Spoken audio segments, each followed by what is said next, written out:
Hello. Hello. All right, enough. It's Andy from Sound of Muzak, and 9 months later, 1967's finally upon us. Long overdue. I'm sick and tired of 67. I'm kidding. This is some of the greatest fucking music ever. But I digress because I want to just get into things. But before we do that, let's just kind of re-go over this format. First of all, it came to my attention a while back, for you longtime viewers. This channel, Sound of Muzak, is named after the Porcupine Tree song, Sound of Muzak. When I started this series back in 1965, I decided to call this series The Album Years. Who would have thought that Steven Wilson has a podcast called The Album Years? So for the sake of not having another name related to Steven Wilson, and this is not bashing the guy, by the way, decided to change the name of this series. So we're kind of calling this now Journey Through Muzak. Journey Through Muzak. And in this journey of Muzak, we're in the year 1967. So just to recap really quick, I use my Rate Your Music page, my name is Andy Muzak there, as an extension throughout this journey. So even though this is a top 10, I think I have up to 43 records just for the year 1967. So check that out. That's ongoing. That's going to be the most up-to-date way of keeping up with this as opinions change. I know already some of my rankings are a little different with 66 and 65, but for the sake of going on, they're there. Audio versions are also available on all podcast platforms. As far as this series goes, each episode we are giving a brief overview of the year. I can talk over a year. I'm keeping that in. My 5 honorable mentions, which is just really 11 through 15. And this is just my way of talking about music that I love. Also, it should be noted that there will be a top 10 of my favorite tracks off of each of these 10 records that will be on Spotify and Apple Music as well. And finally, I use what I like to call the RYM, Rate Your Music scale, which wasn't invented by Rate Your Music, but that's fine, where I give each record I talk about an out of 5, and that is half decibel marks as well. So for an example, 4.5, etc. All right, but for real, we're getting into it. So 67. For 1966, I mentioned in that video that we were transitioning from expanded production, more distorting guitars, Moog synthesizers, all that fun stuff. And of course, psych rock. 67 is all of those things fleshed out, fully fleshed out. Courtesy of rocktimeline.com, which that link will be below. The Beatles released their landmark album, Sgt. Pepper's Lonely Hearts Club Band. Paul McCartney reveals that all 4 Beatles have dropped acid. Elvis Presley also marries his longtime girlfriend, Priscilla. The debut album from the Jimi Hendrix Experience is released. The Monterey Pop Festival, the world's first large-scale, 200,000 in attendance to be precise, was an outdoor music festival that was held that year. That music festival was just detrimental for so many acts during that time period. Britain also moves to outlaw offshore pirate radio stations. More on that in a minute. The first issue of Rolling Stone magazine is published. And finally, soul music star Otis Redding and 4 members in his band were also tragically killed in a plane crash. The Billboard year-end Top 100 chart for 1967 was a song To Sir With Love by Lulu, and the best-selling album worldwide for 1967 was Sgt. Pepper's Lonely Hearts Club Band. All right, so let's just get into honorable mentions really quick. My first honorable mention, or my number 15, is The Real McCoy by McCoy Tyner. One of my favorite jazz pianists. He's played with Coltrane, several other jazz cats of the time. Phenomenal record. I also have, by a jazz veteran, Duke Ellington's Far East Suite by Duke Ellington. Just a great late career record by the Duke. Fantastic record. I also have I Never Loved a Man the Way I Love You by Aretha Franklin. Not her debut record, but her debut record on, I believe, Warner Brothers. Probably should have looked that up ahead of time. Phenomenal record, of course. Respect is off that record. It was just a breakthrough album for her. Fantastic album. I also have at my number 12, Songs of Leonard Cohen by Leonard Cohen. His debut record. Again, another fantastic record, just barely missing the top 10. And then my number 11 is a UK psych group by the name of Kaleidoscope. There's also a US version of the band as well, too. Still need to check them out. But the UK Kaleidoscope, they put out a record called Tangerine Dream. And again, it's just some fantastic psych pop. All right, let's get into the top 10. Starting with number 10, I have The Who Sell Out by The Who. Finally making my top 10, The Who. Gotta be honest, probably in this series, the only Who record that's gonna make my top 10, which means this is my favorite Who record. During the 67 timeline, I had mentioned pirate radio stations being banned by the UK. Well, ironically enough, that's essentially what the concept of this record is about. The Who Sell Out is structured as a collection of unrelated songs that are interspersed with these fake commercial PSAs. Mark Kemp, writer for Rolling Stone magazine, said in 2004, Pete Townshend's first and best concept album, and said that he successfully does what he would overdo in Tommy and Quadrophenia. There's no fixed narrative to take away from the music, and the music is sensational. I would have to agree with that. As I just mentioned, this is kind of where I check out with The Who. Again, I think this is a concept, at least by The Who, done right. Not overindulgent, not pompous, not over the top, like their subsequent rock operas would become. This record opens up with one of the most underrated Who songs in their catalog, Armenia City in the Sky, which is just like unlike anything they have done before. Written by Speedy King from the rock band Thunderclap Newman. This song just has vocals by Roger Daltrey that are as psych pop as you're ever going to get from The Who. By the way, disclaimer, I should mention that you will hear the terms psychedelic, psych, psychedelia throughout this episode, because this is, as I mentioned, full-blown psychedelic. Anyways, moving on, another track I really love from this record, Mary Ann with the Shaky Hand. This song is interesting because you get these sort of like flamingo-sounding guitars, and what I like about this track is it just shows how versatile Townshend was as a guitar player. Another track I really love is Tattoo, just this gorgeous gem. Again, it's another outlier in their discography, which means for me it's one of their best songs. Tattoo begins with these arpeggios that are played on both the electric and acoustic guitar. And especially when you're listening to this in stereo, the juxtaposition between the two is just really fascinating. Again, I love Roger Daltrey's vocals in this song. Kind of reminds me of a song like See Me, Feel Me off of Tommy. And then you just get harmonies throughout the four Who members throughout this track, and they're just incredible. I wish we got more of that from The Who, especially during this period. Towards the tail end of the record, another song I love called Sunrise, which does have Pete on lead vocals. And it's one of those songs where, with all due respect to Roger Daltrey, I wish we got a little more of Pete Townshend on lead vocals.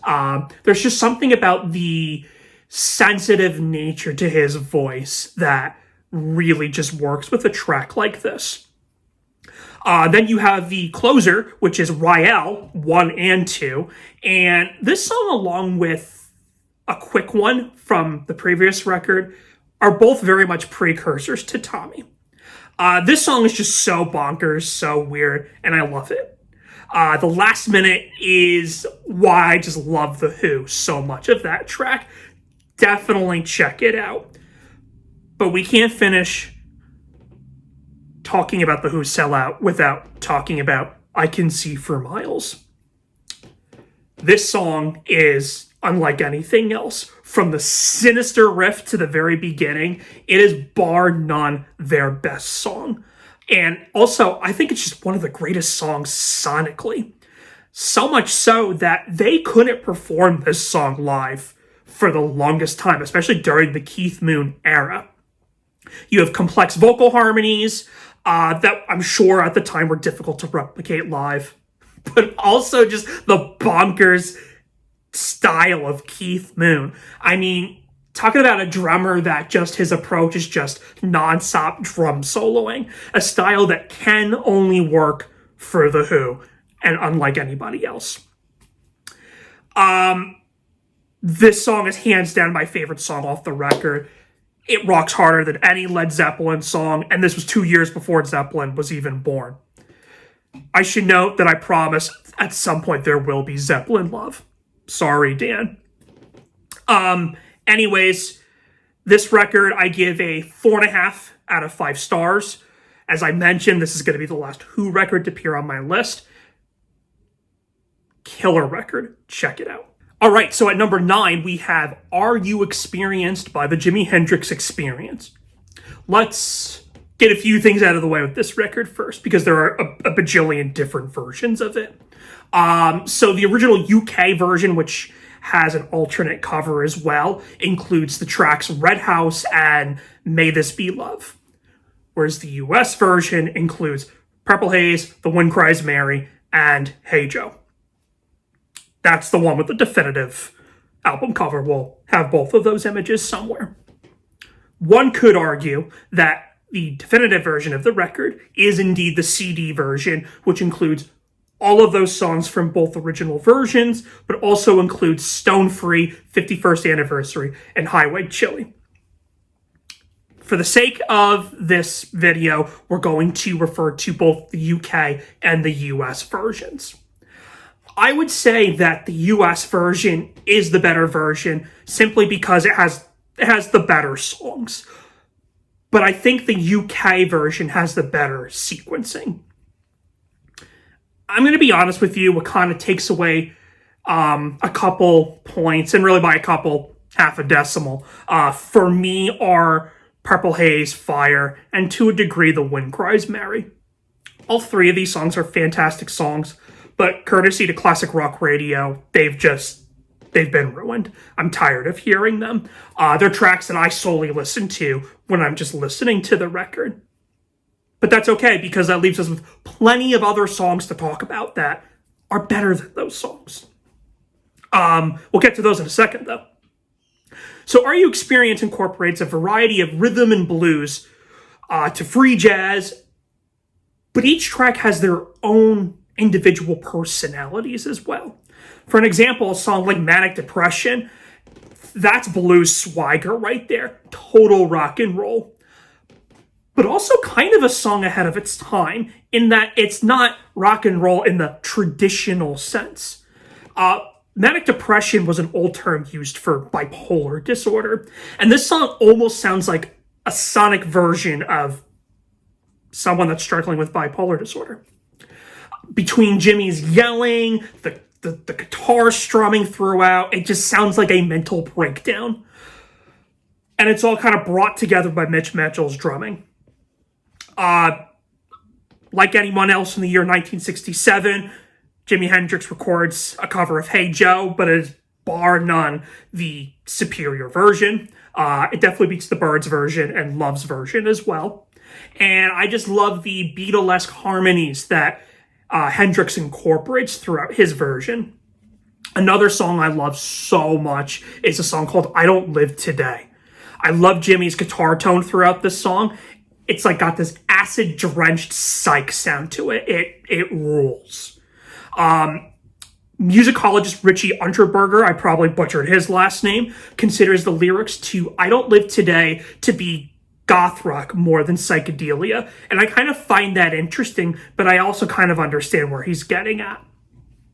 The energy that Jimmy brings on his guitar in this song, once you get to the climax of the I don't live today, that was horrible. I'm sorry. We're keeping that in. It's just so enthralling, so good. You've got the title track, Are You Experience? Some good old funky psych rock, a very impressionistic track. The There's a lot of backwards guitar and drums that were kind of ahead of their time, actually. Again, I love the build up to the climax with this tune as well. With Jimmy belting out, "Have you ever been experienced?" See, I wasn't doing it this time. But my favorite song off this record is actually the instrumental, "Third Stone from the Sun." This is just a freak out jam that doesn't take itself too seriously, unlike most rock instrumentals tend to. This song very much incorporates some West Montgomery influenced jazz with psychedelic rock. The title reflects Hendrix's interest in science fiction, specifically referencing Earth's placement from our solar system, hence third planet. I think what I just love about this so much is just the ambience to this piece. Again, as I said before, it's not an instrumental that takes itself too seriously. And I think that's why I like that, because it's not rock wankery. It's almost like there's just a soundscape that Jimmy's trying to build through just manipulation through his guitar. I wish more instrumentals sounded like this. This song's incredible. This record's incredible. It's one of the greatest debut albums of all time. Again, I'm giving this record a 4.5 out of 5. You know this year is strong if our number 10 and number 9 are already 4.5 out of 5 stars. All right, so we're going to move on to our number 8. And that's going to be a record called "Forever Changes" by the band Love. Not that I want every year in this series to have a 9-month gap, but at the same time, one of the benefits, maybe the only benefit to that, is a record like this. In that, this record took me forever, pun not intended, to get into. This is one of those records that has the critical acclaim that I was just kind of like, what do people see in this? But I get it. And I get it, or got it, just as recently as 2 weeks ago. Led by the late Arthur Lee, this is a record that is just one of the most influential psychedelic rock records, specifically on the West Coast. On repeated listens, it occurred to me that Arthur Lee is using this stream of conscious approach to his lyrics, and that could be part of the reason why this one took a while to grow. But the juxtapositions of his lyrics, they're odd upon surface level, but somehow it connects to the subject matter. I don't know. It works, though. The best way I could describe it is it's like this dreamy state of bliss. And although this is definitely a psychedelic record, there are these beautiful Latin guitar sounding tones throughout. There's a lot of use of Baroque and classical instruments as well that kind of make this record stand out among some of the other iconic psych records for this year. Definitely has its own identity for sure. Starting with our opener, Along Again, or just a very pristine song, Spanish-style percussion throughout. There are trumpets, the acoustic guitars sound great. It creates a warm, hazy sound that I just really dig. This track alone, as far as its arrangement, is on par with the best of the Beatles and anything Brian Wilson did around this time period.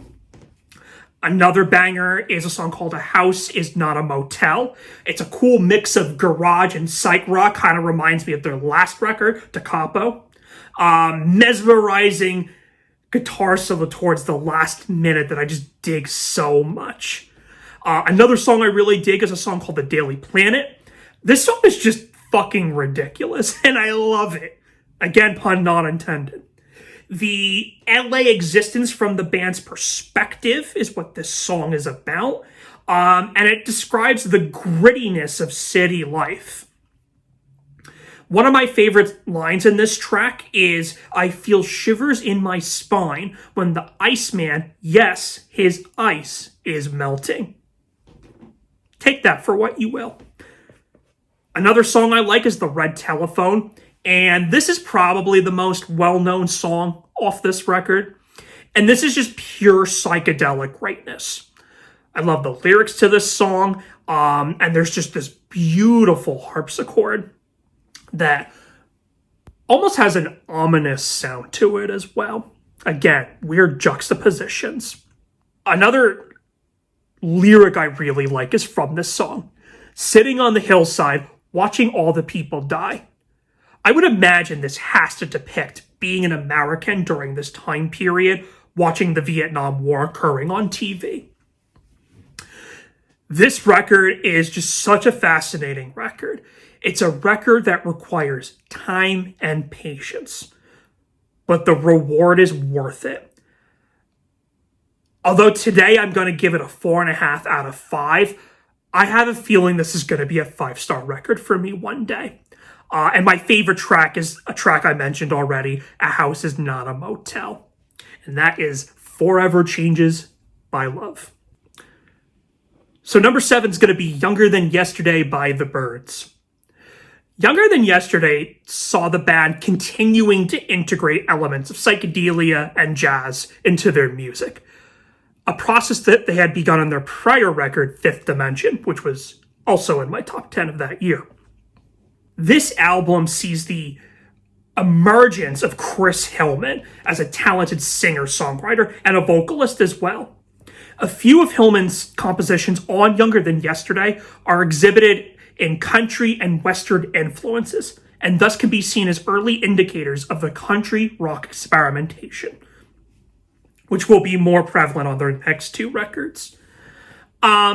Starting with Have You Seen Her Face, a Hillman composition, is a very dancey, early Beatlesque track, but with dabs of psychedelia into it as well.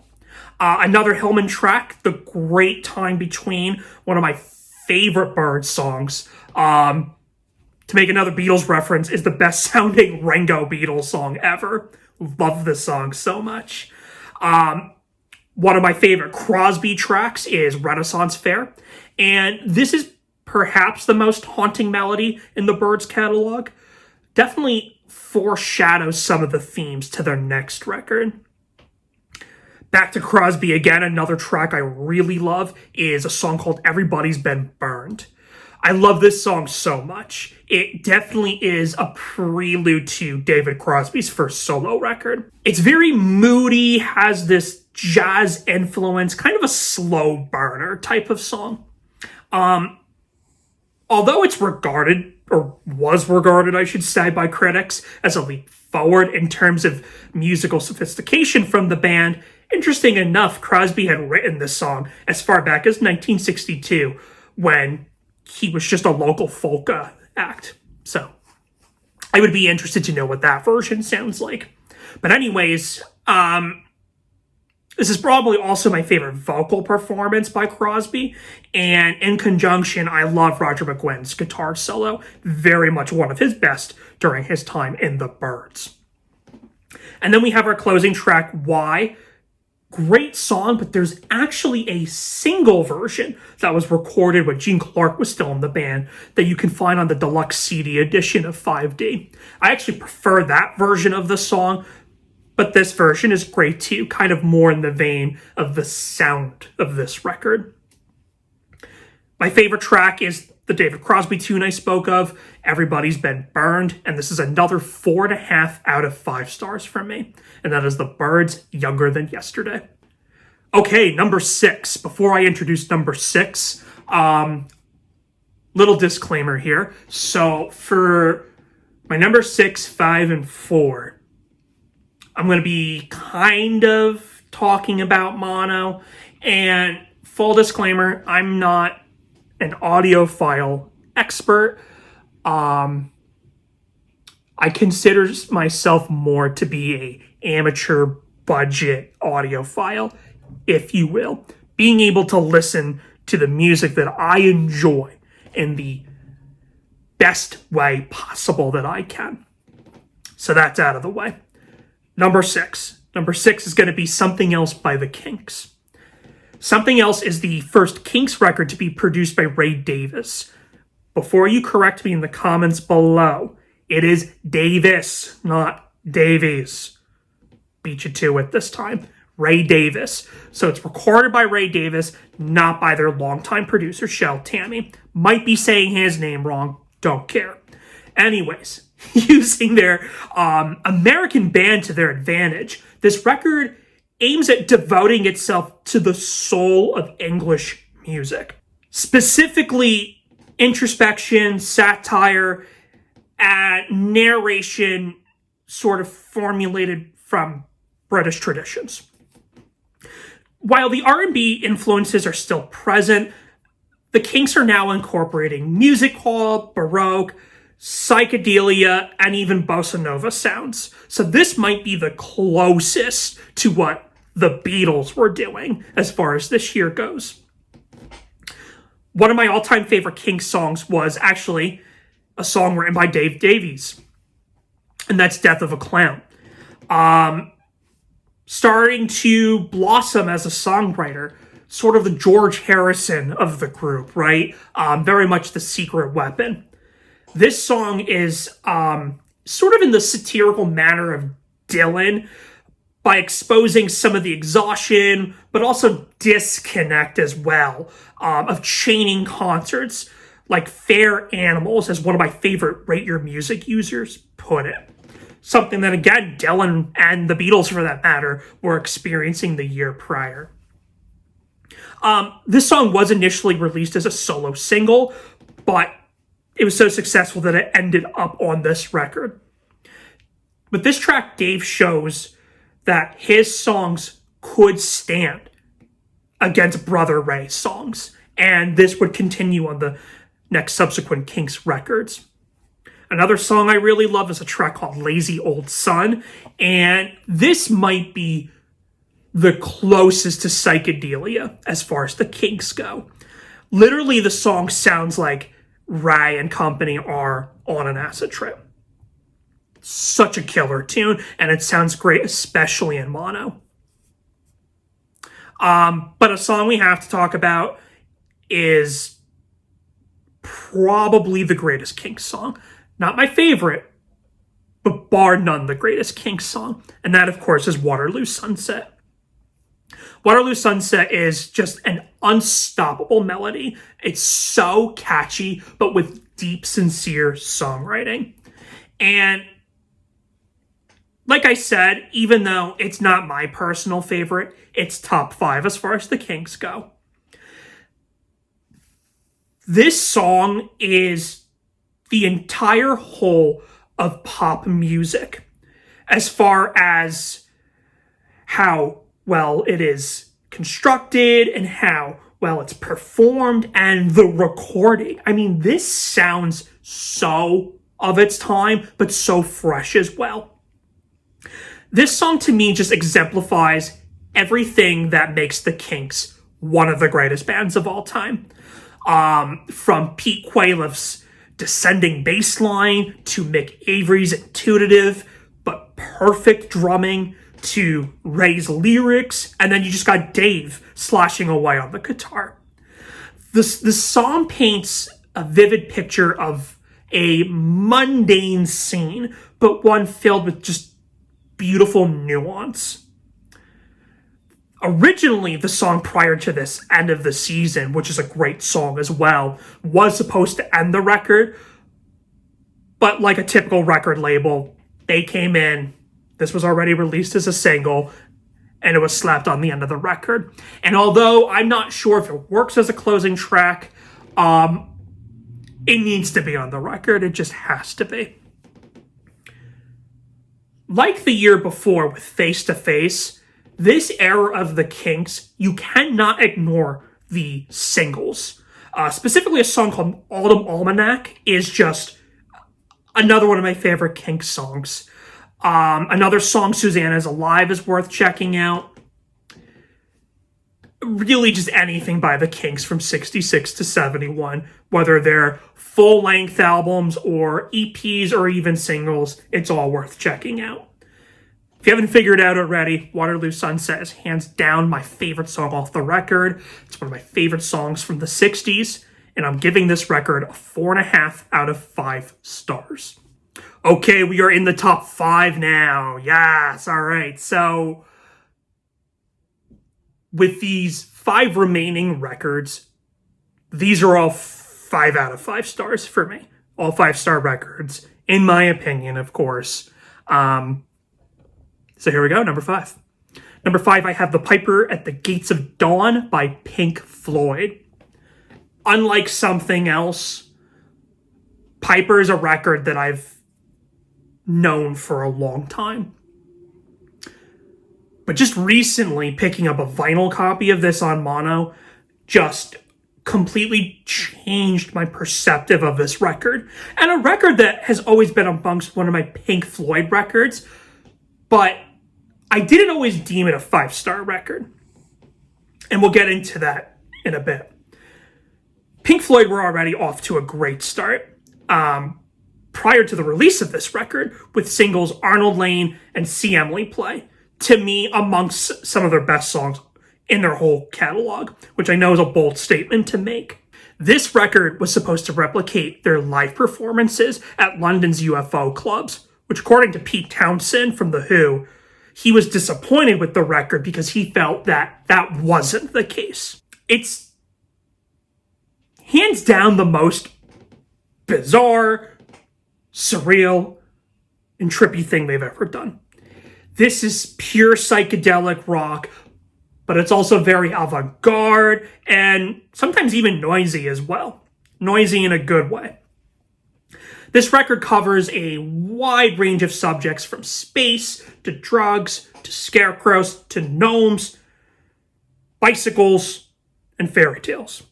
It's all covered. This record doesn't take itself too seriously, which is something I really like, unlike subsequent Pink Floyd records. Sorry, Rob. I love the tongue-in-cheek humor to it. Great songwriting, great arrangements as well, and the instrumentation is fantastic. And this is coming from the band that recorded Dark Side of the Moon. Opening with Astronomy Domain, this song just simply rules. And this song I've always loved, but again, hearing it in mono was a game changer because the voices in the beginning, which is from their manager Pete Jenner, drove me crazy in the stereo version. Just hearing that in both channels back and forth drove me fucking bonkers. Not the case here. You can hear it better. By the way, first time that I could actually hear Peter naming the planets and all of that as well too. This song just sets the tone for the record. Going into our track 2, Lucifer Sam, I love Rick Wright's keyboards throughout this. This song is very proto-punk. And I say that because there's a post-punk band called True West that does a very faithful yet totally original cover to this song as well that is well worth seeking out. One of my favorite songs off this record, a song I feel like nobody in the Pink Floyd community talks about, is Pow R Talk H. This may be a little controversial. This is possibly my favorite Pink Floyd instrumental. And they're not doing anything too crazy here. There's a lot of studio manipulation going on, and I think that's why I really enjoy this song. According to Nick Mason, the 4 members of Pink Floyd were at Abbey Road Studio recording the record, and right next door to them was the Beatles recording Sgt. Pepper. And Floyd got to sit in on the Beatles recording the track Lovely Rita. And Nick Mason goes on to say that the voice effects and the noises, which are similar in Lovely Rita, can also be heard in this track as well. So it's cool that they were kind of playing off each other during this time. Another deep cut that I love off this record is Take Up Thy Stethoscope and Walk. Another song that it took me to the mono version to appreciate. It's just this fucking psych freak out. I love the guitar solo from Sid. It kind of gives me like a 8 Miles High vibe by the Byrds, very similar to that track with that Coltrane-esque guitar intro. Yeah, this song just rips. And it's a song like this that I feel Syd Barrett gets overlooked as a guitar player. And the reason for that is just, well, because of his replacement. But Sid and David Gilmour are completely different guitar players. So to me, it's a little silly to compare the two. But I digress. We have the other instrumental on the record, Interstellar Overdrive. And this song combines sort of like a garage rock rhythm section, but with explosive guitar and explosive organ.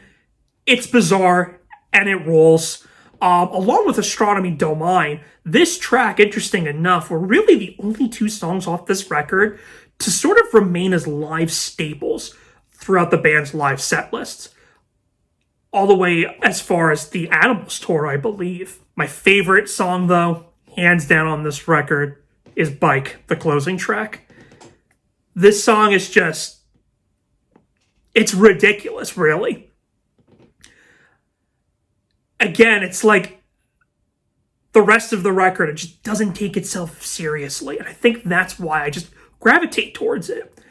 This song is about Barrett's girlfriend at the time, Jennifer Spires, who's actually referred to as Jennifer Gentle in the aforementioned Lucifer Sam, our second track. And the protagonist, whether it's Barrett or not, shows Jennifer his bike, which he borrowed. But there is a homeless aging mouse that he calls Gerald, and there's also a clan of gingerbread men as well. And I love the line when he tells her, "You're the kind of girl who fits in my world." I'm that weirdo that will just, out of nowhere, just sing that to my fiance, which drives her crazy. This song is just so whimsical. It's abstract, but again, in a childlike, whimsical way. It just feels like it came right out of a trippy Disney movie, which, side note, I miss Disney trippy movies. But then there's the end of this song, which ends with this like music concrete sound collage, and then it just fades out. It's so good. So good. I wish Pink Floyd made more records like this, but that didn't happen, as this is the only full-length record to feature the late, great Syd Barrett. And although I love Pink Floyd, and I love what they did after, it does make me wonder what they could have done had they continued this sound, had they continued with Syd Barrett. I mentioned already my favorite track is Bike, and I also mentioned this is a 5-star record for me. 5 stars. All right, in at number 4. By the way, I forgot to point out the very 60s psychedelic beard. I hope we dig it. Who cares? All right, enough. Number 4. Number 4 is a record called Safe as Milk by Captain Beefheart and his Magic Band. Where to begin with Beefheart? This is another record that has taken me a while to get into. And I gotta say, in retrospect, especially knowing what comes later in the Captain's discography, I wish this was the record I started out with. This record, what's interesting about it, for starters, is it has some of those random musicians on it, in addition to the Magic Band. You have the highly underrated Ry Cooder on guitar. If you don't know Ry Cooder, do yourself a favor and check out Ry Cooder. but it also randomly features the legendary Taj Mahal on percussion as well. And again, where do you even begin with this record? Well, like most of the psychedelic records that we've been going on about throughout, there are just a wide range of sounds going on here. We've got blues, we've got rock and roll, psychedelia, R&B, doo-wop, avant-garde, and even some bubblegum pop as well. But what I really like about this record is that Captain Beefheart is an example of a phenomenal songwriter that takes chances and pushes the envelope. Very similar to my number one record of this year. But isn't that what rock and roll is all about? At least it should be. Pushing boundaries. Our opening track, Sure Enough and Yes I Do, opens this record with just a thumping, straight Delta blues that just takes a turn midway through the song with Ry Cooder's guitar. You have our second track, Zigzag Wanderer, which very much continues where track one left off. So the classic 1-2, track 1, track 2 punch there. And I love Beefheart's vocals. And again, Ry Cooder. Fucking Ry Cooder, people. Then we go into a song called Call on Me, kind of in the vein of Pink Floyd's Lucifer Sam. Also, dare I say, proto-punk. And this song's another song that kind of takes a left turn where it ends with this twangy guitar solo. Again, I do believe this is Ry Cooder on guitar. I know he's not on every track, but again, this is just taking every genre that he was just into, Captain Beefheart that is, and just putting it into a blender and just seeing what comes out. There's a song on here called I'm Glad that I just adore. It's this quirky soul ballad with doo-wop harmonies, and I'll get into mono in a minute with this record, but this might be the one track that I do prefer the stereo version to, but both versions sound phenomenal. Also, fun side note, I guess, listening to the song Flower Punk by the Mothers of Invention and then going into I'm Glad is the coolest accidental discovery I've ever made. Just listening to Apple Music and both songs came on back to back and it was the coolest thing ever. So try that out one day. Closing side one, we have a song called Electricity. This is just like psychedelic rockabilly is the best way I could describe this. Kind of reminds me of the song There She Goes by the Velvet Underground. Side 2 of this record is fantastic as well, with songs like Abba Zaba, Plastic Factory, and the closing track Autumn's Child. This record is the equivalent of an artist taking the musical rulebook and just throwing it out the window. Kind of makes Captain Beefheart, in a way, one of the first punk rockers. Just saying. All of that aside, though, I would say if you're gonna check out Captain Beefheart, again, start with this record, as this is probably his safest record, and I use that term pretty loosely. The bonus CD is also worth checking out. There is a song called Safe as Milk that was recorded after this record came out. And Safe as Milk, the song, was recorded at a jam session. And it was on the Mirror Man Sessions record, which that's a whole thing in of itself. You have to read into that. That's a whole other can of worms, the Mirror Man Sessions. I'm not going to get into that here. But let's talk about mono for this record. Again, take what I'm saying with a grain of salt in that I consider myself, again, to be an amateur audiophile. But to me, the mono version of this record just has a immediacy and power that isn't quite fully there with the stereo version. But having said that, this is going to be the last record on mono that we do talk about, as in the next 3 records I've yet to hear them in mono, and I'm happy with how they sound in stereo. But anyways, this is another 5-star record, and my favorite track off this record is I'm Glad. Check that song out in both stereo and mono.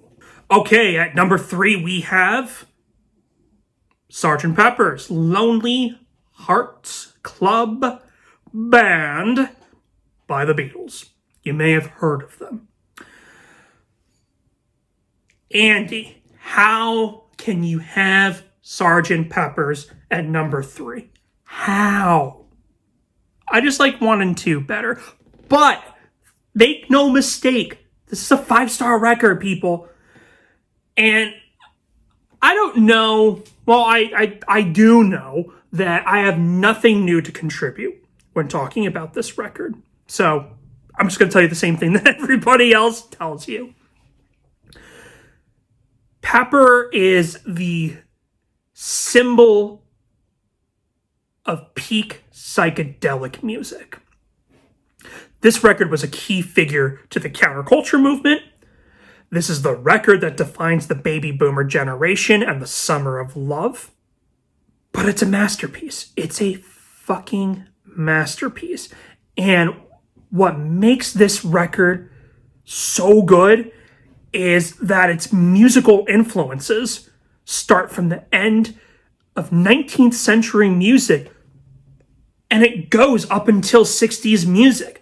But it sounds futuristic, even by today's standards. This was the first Beatles record to come out after their retirement of touring. Revolver was recorded when the Beatles were still touring, and while they were doing a lot of the experimentation on Pepper on Revolver as well, they weren't able to replicate those songs live.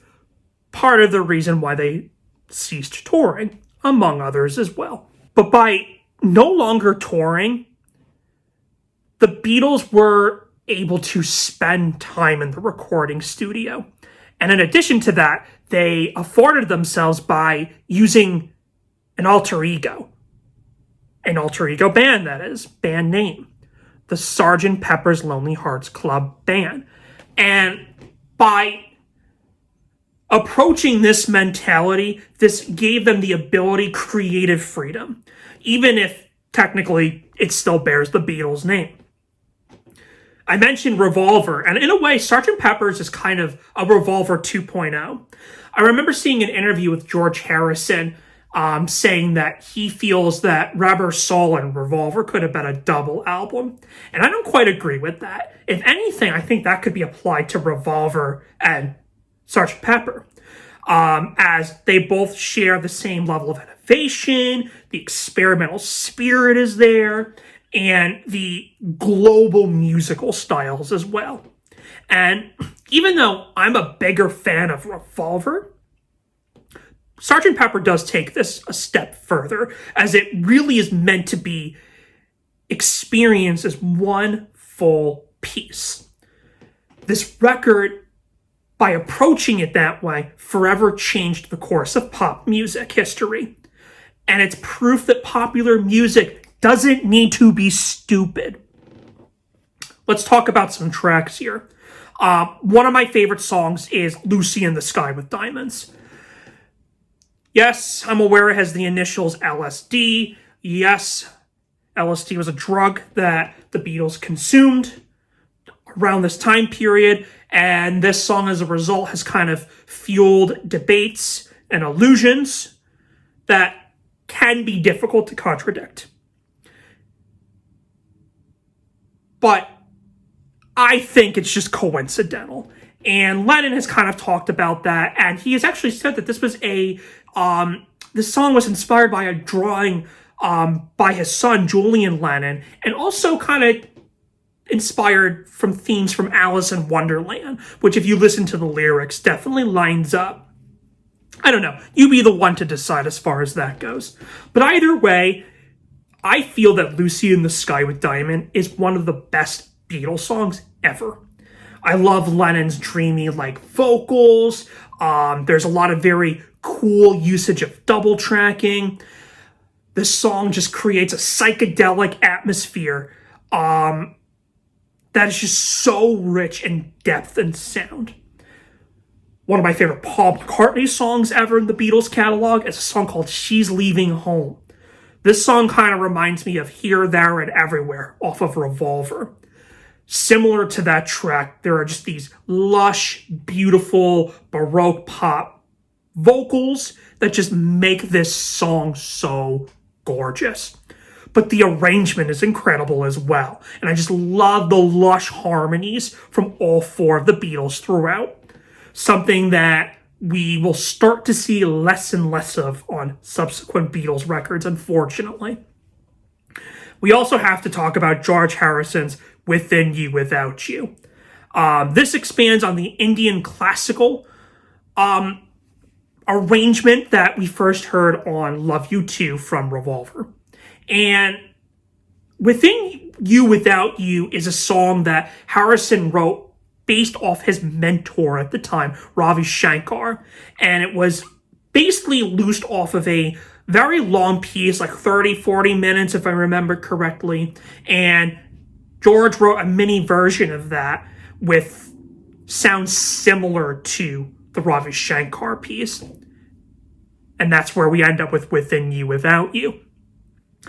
Interesting enough, Harrison's the only Beatle featured in this song. However, there are 400 musicians featured from the Asian music circle.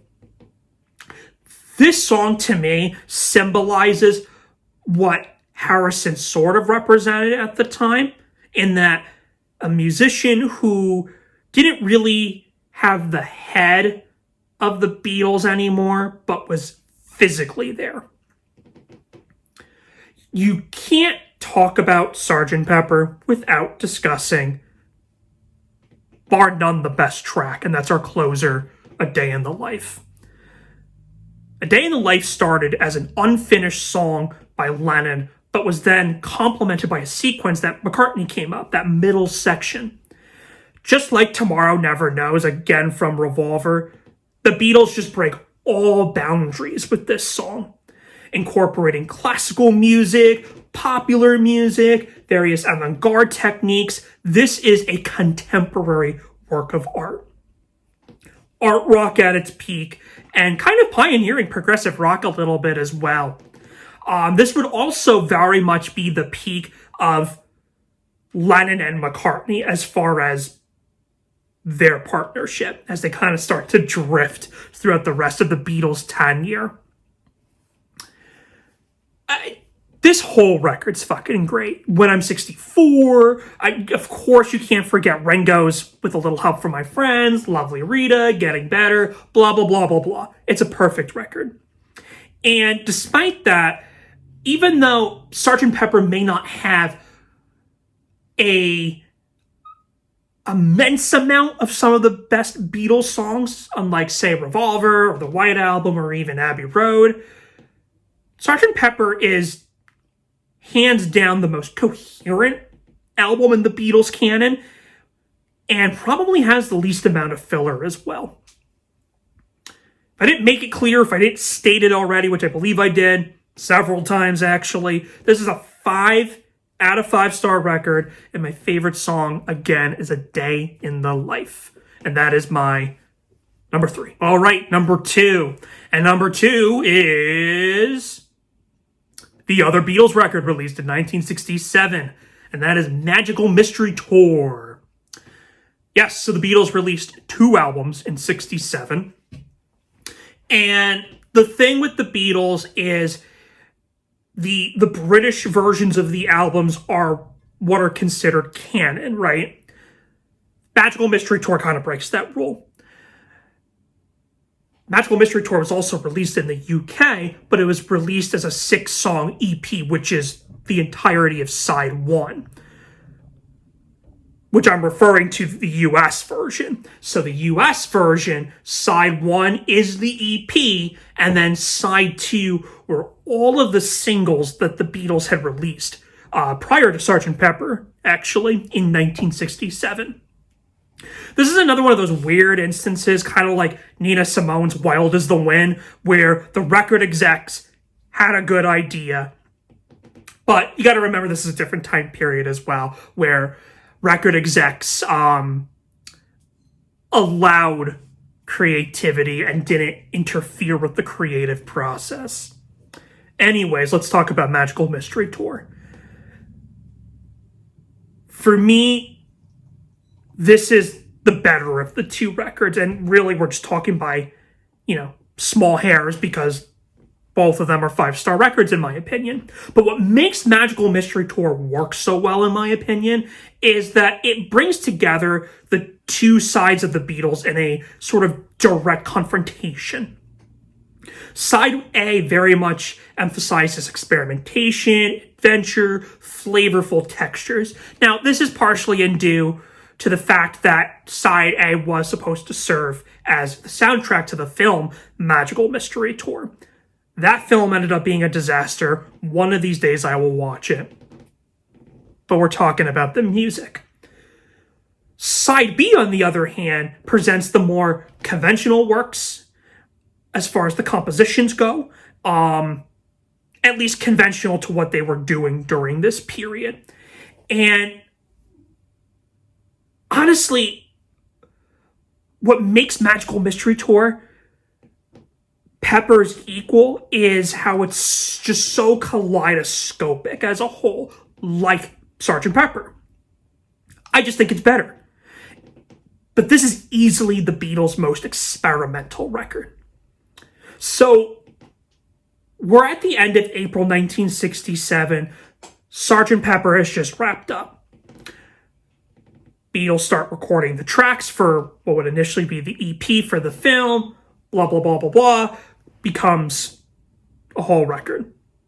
The title track, Magical Mystery Tour, I love this song. I love Weird McCartney. We need more Weird Macca in this world. Magical Mystery Tour very much gives you a preview of the journey that we're about to endure, like Sgt. Pepper's opening title track does as well. Then we go into The Fool on the Hill, which is, I think, one of Paul's best lyrics. It's kind of like the most John Lennon-like McCartney song, if that makes sense.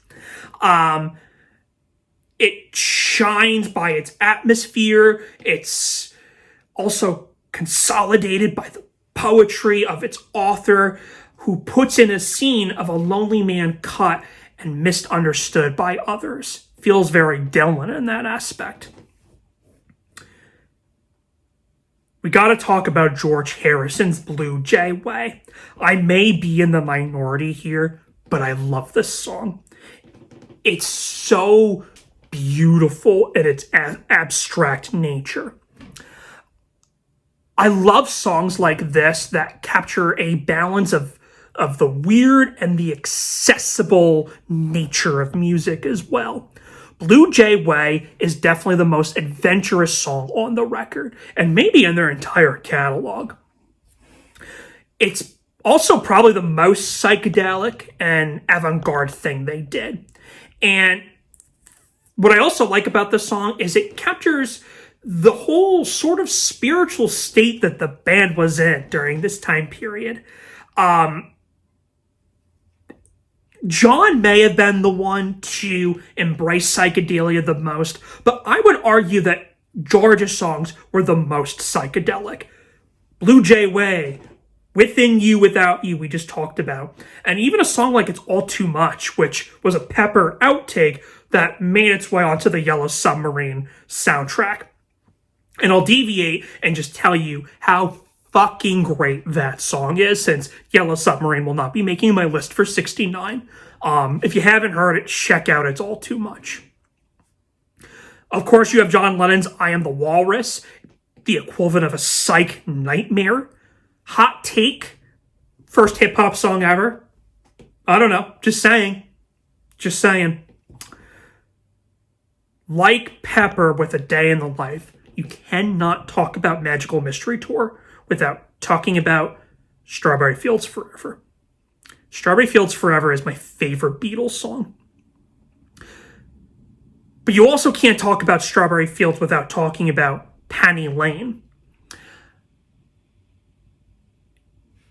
Strawberry Fields Forever and Penny Lane were released as singles, with Strawberry Fields being the A side and Penny Lane being the B side.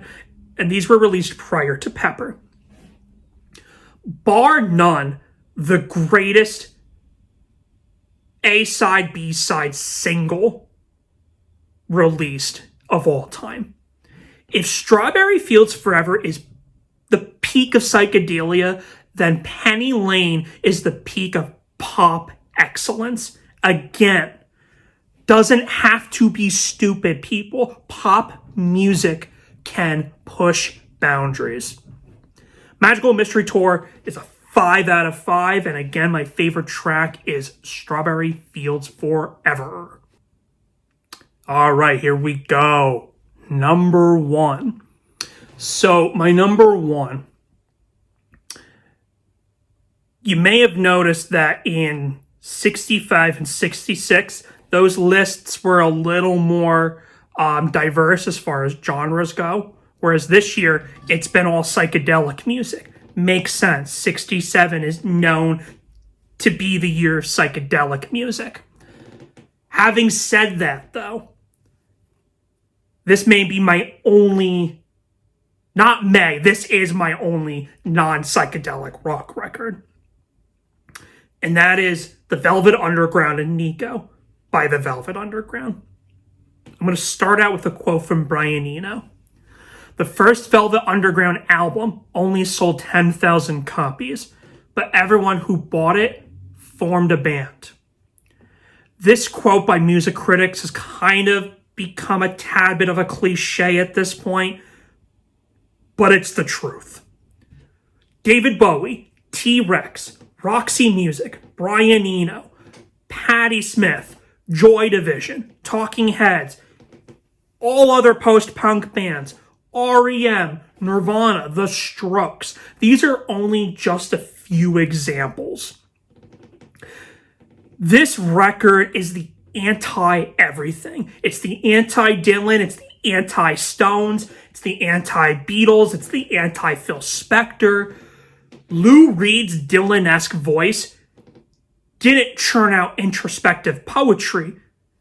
It told plain stories with poetry. I love the juxtaposition of this record between the ugliness and beauty. This record is very much the soundtrack to New York City in the late 60s. Completely opposite to what was going on out in LA. This record is complex in its simplicity. Our opener, Sunday Morning, which not only is so hauntingly gorgeous, but it may be the most psychedelic sounding song on the record. You have John Cale's viola in contrast with Nico's background vocals that create a very hypnotic atmosphere. Track 2, I'm Waiting for the Man. This song hits so hard. It doesn't get any more rock and roll than this, but also doesn't get any more punk rock than this.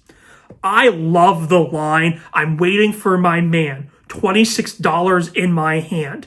Up to Lexington, 125. Feel sick and dirty, more dead than alive. I'm waiting for my man. So good. Then we have our third track, Femme Fatale, which is our first Nico feature track on lead vocals. And I love Reed's backing vocals on this. He just sounds so fucking adorable and awesome in contrast with Nico's voice. Femme Fatale is very much about not so much about a girl and her boyfriend as far as the boyfriend leaving her. It's about her, the girlfriend, breaking the boyfriend's heart, which Nico was very notorious for that. She dated Lou Reed and Jim Morrison, and those were just two people that she dated, and yeah, very much stumped their hearts. They were both infatuated with her. Then we get into track 4, Venus and Furs, and this is John Cale all over, very avant-garde.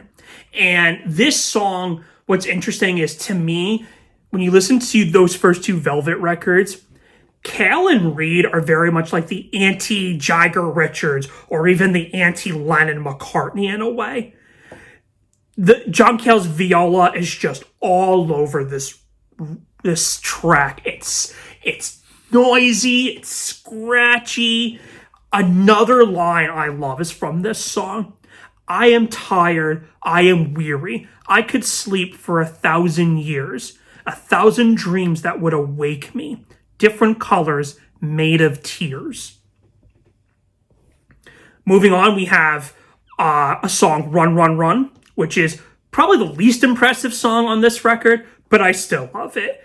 Just classic, noisy garage rock, but in the vein of the Velvet Underground.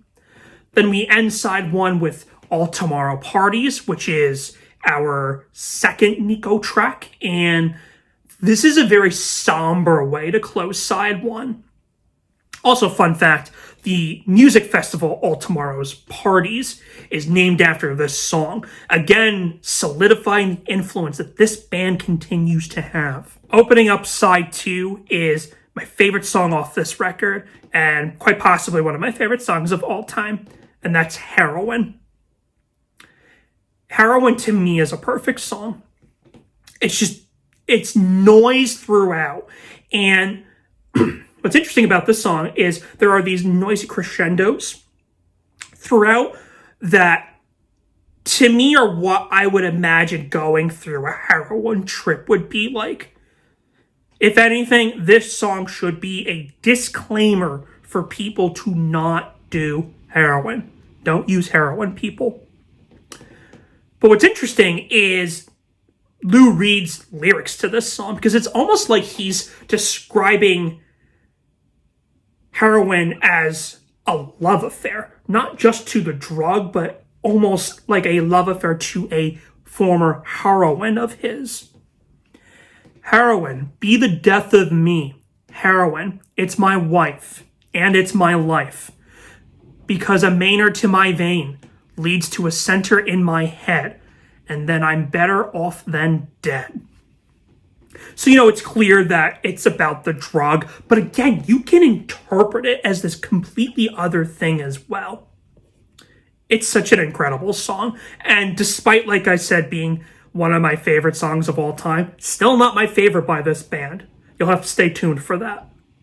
But we'll move on to the next track. There She Goes Again.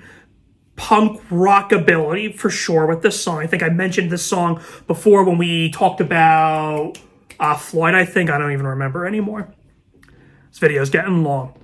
Then we go into the last Nico track, I'll Be Your Mirror. And this song is very much a good sneak peek of her first solo record, Chelsea Girl, which Lou Reed and John Cale helped with that record as far as producing. And I even think they wrote some of the songs too. We have Black Angel's Death Song, and this might be the first freak folk song. Very much gives me a Tim Buckley vibe almost. Then we have our closer, European Sun.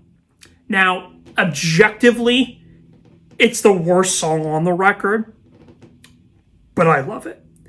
This song very much foreshadows their next record, White Light, White Heat. So, disclaimer, if you don't like European Sun, which a lot of people don't, you're going to be a little disappointed with their next record.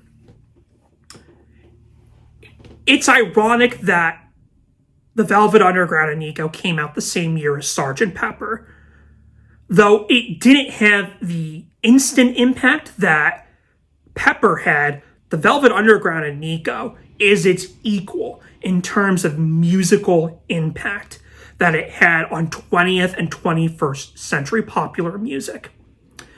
For me personally, this record was a restart button for my musical tastes when I first heard it 12 years ago. This record just proves again that rock music can and should push boundaries, not try to be overindulgent like hard rock music that would come, or even some progressive rock music for that matter. Sorry, my fellow co-host. This is the greatest debut album of all time. Maybe not my favorite, but it's up there. This record, again, changed my life in the same way that Pet Sounds and A Love Supreme from 2 years prior did as well. Very formative of my musical tastes, a formative record throughout my 20s, and just a record that I just continue to get something new out of every time. It's my favorite album of 1967, but it's a top 50 of all time as well. That's how much I adore this record. All right, and that was my top 10 for 1967. Listen, I'm not giving you a timeline for 1968. What I will say is I'm hoping to have both 68 and 69 done before the end of 2022, but given my track record, we'll see how that goes. But if you enjoyed this video, like, subscribe, all of that stuff. If you're listening to me on streaming, again, we're on Apple, Podcasts, Spotify, Anchor, all of them. We're there. Leave a review if you feel like it.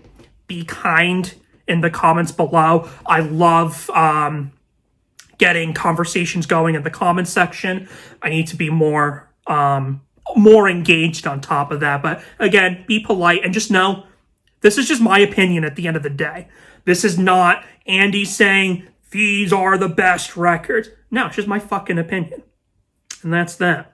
So maybe you will even leave me your top 10 as well. But until next time, it's been a journey. Bye, guys.